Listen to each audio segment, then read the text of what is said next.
ರಾಜ್ಯ ಕಂಡ ಬಿಜೆಪಿಯ ದೊಡ್ಡ ನಾಯಕ ಮಾಜಿ ಸಿಎಂ ಯಡಿಯೂರಪ್ಪ ಪುತ್ರ ಬಿವೈ ವಿಜಯೇಂದ್ರ ಯಾವಾಗ ಬಿಜೆಪಿ ರಾಜ್ಯಾಧ್ಯಕ್ಷರಾದ್ರೋ ಆಗಲೇ ಅವರ ಮೇಲೆ ಬಿಜೆಪಿಯ ಅನೇಕರು ವಿರೋಧ ಮಾಡುತ್ತಲೇ ಇದ್ದಾರೆ. ಇವರನ್ನ ವಿರೋಧ ಮಾಡಿದ ಯತ್ನಾಳ್ ಪಕ್ಷದಿಂದಲೇ ಆಚೆ ಹೋದ್ರೆ ಉಳಿದವರು ಆಗಾಗ ಮಾತಾಡಿ ಸುಮ್ಮನಾಗ್ತಿದ್ದಾರೆ. ಆದರೆ ಈಗ ಯತ್ನಾಳ್ರಂತೆ ಬಿಜೆಪಿಯಿಂದ ಉಚ್ಚಾಟನೆಯಾದ ಶಾಸಕ ಎಸ್.ಟಿ. ಸೋಮಶೇಖರ್ ಬಿಎಸ್ವೈ ಮಗನ ಮೇಲೆ ರೊಚ್ಚಿಗೆದ್ದಿದ್ದಾರೆ. ಎಸ್.ಟಿ. ಸೋಮಶೇಖರ್ ತಮ್ಮ ಕ್ಷೇತ್ರದಲ್ಲಿ ನೈಸ್ ರಸ್ತೆ ವಿಚಾರವಾಗಿ ಧ್ವನಿ ಎತ್ತಿದ್ರು. ಸೇತುವೆಗಳು ಹಾಗೂ ಭೂ ಒತ್ತುವರಿ ವಿರುದ್ಧ ಮಾತಾಡಿದ್ರು. ನಮ್ಮ ಭಾಗದಲ್ಲಿ ನೈಸ್ ಸೇತುವೆಗಳು ಚಿಕ್ಕದಾಗಿವೆ, ನಾವು ಕೇಣಿಗೆ ಹೇಳಿ ಸಾಕಾಯ್ತು, ಅವರು ಕೇರ್ ಮಾಡ್ತಿಲ್ಲ. ಇದರ ಬಗ್ಗೆ ಸದನದಲ್ಲಿ ಮಾತಾಡಿದ್ರು. ಬಿಎಸ್ವೈ ವಿಜಯೇಂದ್ರ ಆಪ್ತ ರುದ್ರೇಶ್ ಕಮೆಂಟ್ ಮಾಡಿದ್ದಾನೆ. ಯಡಿಯೂರಪ್ಪ ವಿಜಯೇಂದ್ರ ಬೂಟ್ ನೆಕೋಕೆ ಬರ್ತೀರಾ ಅಂತ ಕೇಳಿದ್ದ. ಇದಕ್ಕೆ ಸಿಟ್ಟಾಗಿರೋ ಎಸ್.ಟಿ. ಸೋಮಶೇಖರ್, ನಮಗೇನು ಸ್ವಾಭಿಮಾನ ಇಲ್ವಾ, ಯಡಿಯೂರಪ್ಪ ವಿಜಯೇಂದ್ರ ಬೂಟ್ ನೆಕೋಕೆ ಬಿಜೆಪಿಗೆ ಹೋಗ್ಬೇಕಾ ಅಂತ ಬಾಯಿಗೆ ಬಂದಂಗೆ ಬೈದಿದ್ದಾರೆ. ನಮ್ಮ ಕ್ಷೇತ್ರದಲ್ಲಿ ನೈಸ್ ರಸ್ತೆ ಹೋಗ್ತದೆ. ನೈಸ್ ರಸ್ತೆ ಸುಮಾರು 33 ವರ್ಷ ಆಗಿದೆ. ರಸ್ತೆ ಮಾಡ್ತಕ್ಕಂಥ ಸಂದರ್ಭದಲ್ಲಿ ಕೆಲವು ಬ್ರಿಡ್ಜ್ಗಳು ಭಾಳ ಚಿಕ್ಕದಾಗಿದೆ. ಆಗ 30-35 ವರ್ಷ ಹಿಂದೆ ಮಾಡಿದಂಥ ಬ್ರಿಡ್ಜು, ಅದನ್ನು ಅನೇಕ ಸಲ 2 ಸಾರಿ 3 ಸಾರಿ ಅಸೆಂಬ್ಲಿಲಿ ಕೂಡ ನಾನು ರೈಸ್ ಮಾಡಿದ್ದೀನಿ. ಕೊನೆಯಲ್ಲಿ ಏನಾಯಿತು, ಕ್ವಶನ್ ಅವರ್ ಬಂತು. ಅದರಲ್ಲಿ ನಾನು ಕೇಳಿದೆ, 2 ಸಾರಿ ಕ್ವಶನ್ ಮಾಡಿದ್ರು ಸರ್ಕಾರ ಹೇಳಿದ್ರು ಕೂಡ ಕೇಣಿ ಜಗ್ತಾ ಇಲ್ಲ, ಅದಕ್ಕೇನು ರಿನ್ಯೂವಲ್ ಇದೆ ಆ ರಿನ್ಯೂವಲ್ನ ಕ್ಯಾನ್ಸಲ್ ಮಾಡಿ.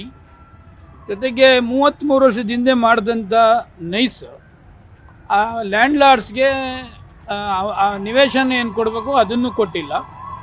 ಆಮೇಲೆ ನಮ್ಮ ಕ್ಷೇತ್ರದಲ್ಲಿ ಸುಮಾರು 900 ಎಕರೆ ಲೇಔಟ್ ಮಾಡ್ತಿದ್ದಾರೆ. ಲೇಔಟ್ಗೆ ಅಕ್ವಿಷನ್ ಮಾಡಿಸಿದ್ದಾರೆ. ಅದು 41 ಲಕ್ಷದ ಮೇಲೆ ಕೊಡ್ತಾ ಇಲ್ಲ.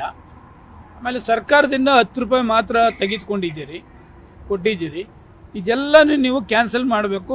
ನೈಸ್ ಅವರು ಯಾಕೆ ಲೇಔಟ್ ಮಾಡಬೇಕು, ಟೌನ್ಶಿಪ್ ಯಾಕೆ ಮಾಡಬೇಕು, ಅದು ಅತ್ಯಂತ ಕಡಿಮೆ ಬೆಲೆಯಲ್ಲಿ ಮಾಡಬೇಕು. ಇದನ್ನು ಕ್ಯಾನ್ಸಲ್ ಮಾಡಿ ಅಂತಕ್ಕಂಥ ಅದನ್ನು ಅಸೆಂಬ್ಲಿಲಿ ಪ್ರತಿ ಸಾರು ಕೇಳ್ತೀನಿ. ನಮ್ಮ ರೈತರು ಯಾವಾಗಲೂ ಹೇಳ್ತಾನೆ ಇರ್ತಾರೆ ನೀವು ಕ್ವಶನ್ ಮಾಡಬೇಕು ಅಂತೇಳಿ. ಈ ಮೊನ್ನೆ ಅಸೆಂಬ್ಲಿಲಿ ಅದು ಸಬ್ಜೆಕ್ಟ್ ಬಂತು, ಮಾತನಾಡಿದೆ. ಮಾರ್ನೆಗೆ ಯಾವುದು ನಾನೇನು BJP ವಿರುದ್ಧ ಮಾತನಾಡಿಲ್ಲ. ರೈತರು ಸಂಸ್ಥೆ, ರೈತರಿಗೆ ಏನು ಅನ್ಯಾಯ ಆಗಿದೆ ಅದನ್ನು ಮಾತ್ರ ಪ್ರಸ್ತಾಪ ಮಾಡಿದ್ದೀನಿ. ಅದನ್ನು ಕಾಮೆಂಟ್ಸ್ ಮಾಡ್ತಾರೆ. ನೈಸ್ದು ಇವ್ರಿಗೇನು ಗೊತ್ತಿದೆ ಮಾಹಿತಿ, ಸುಮ್ಮನೆ ಸುಳ್ಳು ಹೇಳ್ತಾರೆ, ಅದು ಹೇಳ್ತಾರೆ ಅಂತಕ್ಕಂಥ. ಅದಕ್ಕೆ ನಾನು ಕ್ಲಾರಿಫಿಕೇಷನ್ ಮಾಡಿದ್ದೆ. ಈಗ ನಾನು ಪ್ರತಿ ದಿವಸ 3 ಸಾರಿ 4 ಸಾರಿ ಓಡಾಡ್ತೀನಿ. ಸುಮಾರು 10 ಕೋಟಿ ಟೋಲ್ ಕಲೆಕ್ಟ್ ಆಗ್ತದೆ ಅಂತ ಹೇಳ್ತೀನಿ. ಟೋಲ್ ಯಾರು ಕಲೆಕ್ಟ್ ಆಗ್ತಾರೆ, ಎಷ್ಟು ಕಲೆಕ್ಟ್ ಆಗ್ತಾರೆ ಅಂತ ಯಾರಿಗೆ ಆನ್ಸರ್ ಮಾಡಬೇಕು? ನೈಸ್ ಕೇಣಿ ಆನ್ಸರ್ ಮಾಡಬೇಕು. ನಾನೇ 2013-18 ಎಸ್.ಸಿ. ಮಹದೇವನವ್ರು PWD ಇದ್ದಾಗ ನಾನೇ ಸದನ ಸಮಿತಿನೂ ಕೂಡ ಮಾಡಿಸಿದ್ದು. ಅವಾಗಿಂದನೂ ಕೂಡ ಏನೇನು ವ್ಯತ್ಯಾಸ ಆಗಿದೆ ಅವೆಲ್ಲನೂ ಕೂಡ ಅಸೆಂಬ್ಲಿಲಿ ನಾನು ಪ್ರಸ್ತಾಪ ಮಾಡ್ತಾ ಇರ್ತೀನಿ. ನಾನು ಅಸೆಂಬ್ಲಿಲಿ ಪ್ರಸ್ತಾಪ ಮಾಡೋದನ್ನು ಹೊರಗಡೆ ಕ್ವಶನ್ ಮಾಡ್ತಾರೆ. ಆ ಕ್ವಶನ್ ಮಾಡೋ ಸಂದರ್ಭದಲ್ಲಿ ನಾನೇನು ಮಾಡಿದೆ, ಅಕಸ್ಮಾತ್ ನೋಡಪ್ಪ ನಾನು BJPಯಿಂದ ಸಸ್ಪೆನ್ಷನ್ ಆಗಿರ್ಬೋದು, ನಾನು ಮನಸ್ಸು ಮಾಡಿದ್ರೆ 2 ದಿವಸದಲ್ಲಿ ನಾನು ಎಕ್ಸ್ಪೆಲ್ನ ಕ್ಯಾನ್ಸಲ್ ಮಾಡಿ ಮತ್ತೆ BJPಗೆ ಬರ್ಬೋದು. ಆ ಥರ ಯೋಚನೆಯನ್ನು ಕೂಡ ನಾನು ಮಾಡಲಿಲ್ಲ. ನಾನು ರೈತರ ಪರವಾಗಿ ಧ್ವನಿ ಎತ್ತಿದ್ದೇನೆ ಅಂತ ಹೇಳಿದಂಥ ಸಂದರ್ಭದಲ್ಲಿ ಮತ್ತೆ BJPಗೆ ಯಾಕೆ ಬರ್ತೀರಿ, ಮತ್ತೆ ವಾಪಸ್ಸು ಯಡಿಯೂರಪ್ಪನವರ ಬೂಟ್ ನೆಕ್ಕಿಗೆ ಬರ್ತೀರಾ ಅಂತೇಳಿ ಪ್ರೆಸ್ ಮೀಟ್ ಮಾಡ್ತಾರೆ. ಅದಕ್ಕೆ ನಾವೆಲ್ಲ ಕೂಡ ಭಾರತೀಯ ಜನತಾ ಪಕ್ಷಕ್ಕೆ ಸೇರಿದವರು. ಕಾಂಗ್ರೆಸ್ಸಿಂದ ಹೋದೋ, JDS-ಇಂದ ಹೋದೋ, ಯಡಿಯೂರಪ್ಪನವರು ಗೌರವಯುತವಾಗಿ ನಮ್ಮನ್ನೆಲ್ಲ ನಡೆಸ್ಕೊಂಡಿದ್ದಾರೆ. ಅಂದರೆ ನೆಕ್ಸ್ಟ್ ಯಾರಾದರೂ BJPಗೆ ಬರಬೇಕಾದ್ರೆ ಯಡಿಯೂರಪ್ಪ ಅವ್ನ ಮಗನ ಬೂಟ್ ನೆಕ್ಕೊಂಡು ಹೋಗ್ಬೇಕಾ? ನಮಗೇನು ಸ್ವಾಭಿಮಾನ ಇಲ್ವಾ? ಅದಕ್ಕೆ ಯಡಿಯೂರಪ್ಪನವ್ರಿಗೆ ಮತ್ತು ಸಂಘ ಪರಿವಾರದವರಿಗೆ ಒಂದು ಲೆಟರ್ನು ಕೂಡ ಸುದೀರ್ಘವಾಗಿ ಬರೆದಿದ್ದೇನೆ. ನಾನು ಕೂಡ 6 ಸಾರಿ ಈ ಕ್ಷೇತ್ರದಲ್ಲಿ ಯಶವಂತಪುರದಲ್ಲಿ ಶಾಸಕನಾಗಿ 4 ಬಾರಿ ಎಲೆಕ್ಟ್ ಆಗಿದ್ದೇನೆ, 2 ಸಾರಿ ಸೋತಿದ್ದೇನೆ, 1 ಸಾರಿ ಸಹಕಾರ ಮಂತ್ರಿನೂ ಕೂಡ ಆಗಿದ್ದೇನೆ. ಇಷ್ಟು ಇರುವಾಗ ಸಂದರ್ಭದಲ್ಲಿ ಒಬ್ಬ ಗ್ರಾಮ ಪಂಚಾಯತಿ ಸದಸ್ಯ ಗೆಲ್ಲಕ್ಕಾಗೋದಿಲ್ಲ ಇವನು. ಇವತ್ತು ಯಶವಂತಪುರ ಕ್ಷೇತ್ರದಲ್ಲಿ ನೈಸ್ಗೆ ಯಾರೆಲ್ಲ ಡೋಂಗಿ ಮಾಡಿದ್ದಾರೆ ಅಂತಕ್ಕಂಥದ್ದು ಇಡೀ ಯಶವಂತಪುರ ಕ್ಷೇತ್ರಕ್ಕೆ ಗೊತ್ತು. ಇಡೀ BJPಗೆ ಇವನು ಯಾರು ಏನು ಎತ್ತ ಅಂತ ಎಲ್ಲ ಗೊತ್ತು. ಆದರೆ ನನ್ನ ಸ್ವಾಭಿಮಾನವನ್ನು ಕೆಣಕ್ತಕ್ಕಂಥದ್ದು ಇದೆಯಲ್ಲ, ನಾನು ಯಾವತ್ತೂ ಸ್ವಾಭಿಮಾನ ಬಿಟ್ಟು ರಾಜಕಾರಣ ಮಾಡಲಿಲ್ಲ. ಕ್ಷೇತ್ರದಲ್ಲಿ ರೈತರು ಪದೇ ಹೇಳ್ತಾ ಇರ್ತಾರೆ, ನೈಸ್ ಅನ್ಯಾಯನ ಸದನದಲ್ಲಿ ಕ್ವಶನ್ ಮಾಡ್ತಕ್ಕಂಥದ್ದಕ್ಕೆ ಮಾಡಿದ್ದೇನೆ. ಈ ದೃಷ್ಟಿಯಲ್ಲಿ ಮುಖ್ಯಮಂತ್ರಿ ನಮ್ಮ ಯಡಿಯೂರಪ್ಪನವ್ರಿಗೆ ಮತ್ತು ಸಂಘ ಪರಿವಾರದವ್ರಿಗೆ ಕೂಡ ಮಾತನಾಡಿದ್ದೇನೆ. ಕೆಲವು ಸಂಘದ ಪ್ರಮುಖರು ಕೂಡ ಮಾತನಾಡಿ ಇಲ್ಲ ಇದು ತಪ್ಪು, ಇದು ಸರಿ ಇಲ್ಲ, ಮಾನಹಾನಿ ಅಂತಕ್ಕಂಥದ್ದನ್ನು ಹೇಳಿದ್ದಾರೆ. ಆ ದೃಷ್ಟಿ ಇಟ್ಕೊಂಡು ಅವರಿಗೆ ಒಂದು ಲೆಟ್ರನ್ನ ಡೀಟೇಲ್ಸಾಗೆ ಲೆಟ್ರನ್ನ ಬರೆದಿದ್ದೆ.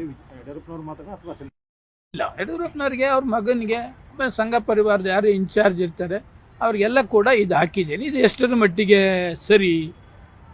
ನಾನು ಮೂರು ವರ್ಷ BJPಲಿ ಮಂತ್ರಿಯಾಗಿ ಕೆಲಸ ಮಾಡಿದ್ದೇನೆ. 3 ವರ್ಷದಲ್ಲಿ ಒಂದೇ ಒಂದು ಕಳಂಕ ಅಂತಕ್ಕಂಥದ್ದು ನಂದು ಯಾವುದೂ ಇಲ್ಲ. ಪ್ರಾಮಾಣಿಕವಾಗಿ BJPಗೆ ಬಂದಿದ್ದೇನೆ, BJPಲಿ ಸರ್ವ್ ಮಾಡಿದ್ದೇನೆ. ಇವನ್ ಯಡಿಯೂರಪ್ಪನವರು ನನಗೆ ಸಹಕಾರ ಕ್ಷೇತ್ರನೇ ಕೊಟ್ಟರು, ಮೈಸೂರು ಉಸ್ತುವಾರಿ ಕೊಟ್ಟರು, ಅತ್ಯಂತ ಗೌರವಯುತವಾಗಿ ನಡ್ಕೊಂಡಿದ್ದಾರೆ. ಯಾವತ್ತೂ ಕೂಡ ಅವರು ನನಗೆ ಅಗೌರವ ಮಾಡತಕ್ಕಂಥದ್ದಲ್ಲಿ ವಿಜೇಂದ್ರ ಮಾಡ್ತಕ್ಕಂಥದ್ದು ಯಾವುದೂ ಇಲ್ಲ. ಅವ್ರು ಹೆಸರು ಹೇಳ್ಕೊಂಡು ನನ್ನನ್ನೇ ಈ ಮಟ್ಟಕ್ಕೆ ಮಾತಾಡಿದ್ರೆ ನಾನೇನು ಹಂಗಾರೆ 6 ಸಾರಿ ಗೆದ್ದುದೇನು ಇದೇ ಇಲ್ವಾ? ನನ್ನ ಕ್ಷೇತ್ರ ಆಯಿತು, ನಾನು ಆಯಿತು, ಕೆಲಸ ಮಾಡ್ತಾಯಿದ್ದೀನಿ. ಬೇರೆ ಅದು ಬಿಟ್ಟು ನಾನು ಯಾವುದು ಅನ್ನೆಸೆಸರಿ ರಾಜಕಾರಣ ಮಾಡ್ತಕ್ಕಂಥದ್ದು ಮತ್ತೊಂದು ಯಾವುದು ಕೂಡ ಮಾಡ್ತಾ ಇಲ್ಲ. ಮನಸ್ಸಿಗೆ ಸ್ಪೀಕರ್ ಅವ್ರಿಗೆ ಕೊಟ್ಟಿದ್ದೇನೆ, ಹಕ್ಕುಚ್ಯುತಿ ಕೊಟ್ಟಿದ್ದೇನೆ, ಅಡ್ವೊಕೇಟ್ಗೂ ಕೂಡ ಮಾತಾಡ್ತಾ ಇದ್ದೇನೆ. ಒಂದು 2-3 ಸಲ ಮಾಡೋಣ, ಚರ್ಚೆ ಮಾಡೋಣ ಅಂತಕ್ಕಂಥದ್ದು ಹೇಳಿದ್ದಾರೆ. ಕಾನೂನು ಏನೇನು ಇರ್ತದೆ ಇವರೆಲ್ಲ ಯಡಿಯೂರಪ್ಪನವರು ಅವ್ರು ಏನು ಹೇಳ್ತಾರೆ ಮತ್ತೆ ಕೇಳ್ತೀನಿ. ಅವ್ರನ್ನ ಪರ್ಸನಲ್ಗೂ ಕೂಡ ಭೇಟಿ ಮಾಡಿ ಇದೆಲ್ಲ ಮಾಡ್ತಕ್ಕಂಥದ್ದು ಸರಿ ಇಲ್ಲ ಅಂತಕ್ಕಂಥದ್ದನ್ನು ಹೇಳ್ತಕ್ಕಂಥದ್ದು ಮಾಡ್ತಾರೆ. ಇಲ್ಲ ನೆನ್ನೆನೆ ನಾನು ಇದುವರೆಗೂ ಪತ್ರ ಬರಿಬಾರ್ದು ಅಂತಕ್ಕಂಥದ್ದಿತ್ತು. ಆದರೆ ನಮ್ಮ ಕ್ಷೇತ್ರದಲ್ಲಿ ತಪ್ಪು ಮೆಸೇಜ್ ಹೋಗಬಾರ್ದು ಅಂತಕ್ಕಂಥ ದೃಷ್ಟಿಯಿಂದ ನಾನೇ ಕುಳಿತು ಒಂದು ಡ್ರಾಫ್ಟ್ ರೆಡಿ ಮಾಡಿ ಅವ್ರಿಗೆ ಕಳಿಸಿದ್ದೇನೆ. ಪರ್ಸನಲ್ಲೇ ಹೋಗಿ ಭೇಟಿ ಮಾಡಬೇಕಾಯ್ತು. ಬಟ್ ನಮ್ಮದು ಇವತ್ತು 75ನೇ ವರ್ಷ ಅಮೃತ ಮಹೋತ್ಸವ ಕಾರ್ಯಕ್ರಮ, ಜೊತೆಗೆ ಅವರು ಎಲೆಕ್ಷನ್ ಬ್ಯುಸಿ ಇರ್ತಾರೆ. ಅವರ ಟೈಮ್ ಕೇಳಿ ನಾನೇ ಅವರಿಗೆ ಪರ್ಸನಲ್ಗೆ ಲೆಟ್ರನ್ನ ಕೊಡ್ತಕ್ಕಂಥದ್ದನ್ನು ಮಾಡಿ ಏನೆಲ್ಲ ಫ್ಯಾಕ್ಟ್ಸ್ ನಡೀತು ಅದನ್ನು ವಾಸ್ತವಾಂಶ ಅವ್ರ ಗಮನಕ್ಕೆ ತರ್ತಕ್ಕಂಥ ಕೆಲಸ ಮಾಡ್ತೀನಿ. ಆ ಥರ ಚಿಂತನೆಯನ್ನು ಮಾಡಲಿಲ್ಲ. ಈಗ ಏನು ಮಾತಾಡಿಲ್ಲ ಸರ್. ನನ್ನ ಪ್ರಕಾರ